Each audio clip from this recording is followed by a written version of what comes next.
Let's go to the Northern Territory now. The government will review its funding of the Environmental Defenders Office over its conduct during a federal court challenge to the Barossa gas project. Let's go live to Matt Cunningham now in Darwin. Matt, what are the government's concerns here?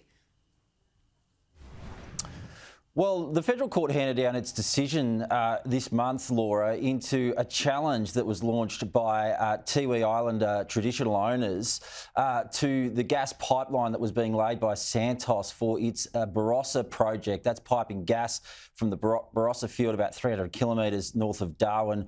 It'll be processed in Darwin and then exported mostly to Japan and South Korea. But in her ruling, the federal court judge found that lawyers from the Environmental Defenders Office had distorted and manipulated the views of Tiwi Islanders, views that were put in a workshop about a cultural mapping exercise that was being done. She even went as far as to say that there was one expert who actually lied to the Tiwi Islanders, didn't lie to the court, but lied to the Tiwi Islanders and actually changed his evidence during the court hearing.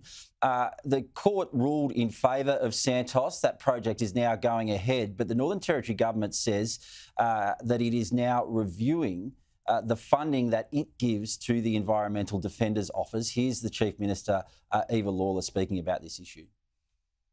Yes, there does need to be some consequences for anybody who's lied, particularly around something that's so important to the Territory economy.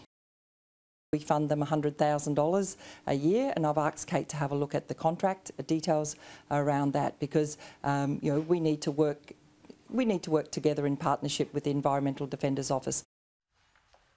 So $100,000 in funding from the Northern Territory government now in question for the Environmental Defenders Office. You can probably understand the frustration of the Northern Territory government, given this is a project worth more than $5 billion, and the Northern Territory's budget over the forward estimates, Laura, was heavily dependent on this project going ahead. Now, funding for these organisations has been a bit of a political hotspot for quite some time. In 2013, Tony Abbott actually removed $10 million worth of funding for organisations like the Environmental Defenders Office. The Albanese government reinstated that funding when it came to power in 2022. There has been criticism from some Labor figures, including former frontbencher Joel Fitzgibbon, about the fact that it has restored that funding to organisations like the Environmental Defenders Office, which he says is basically funding environmental lawfare. We've seen that play out in this Santos case.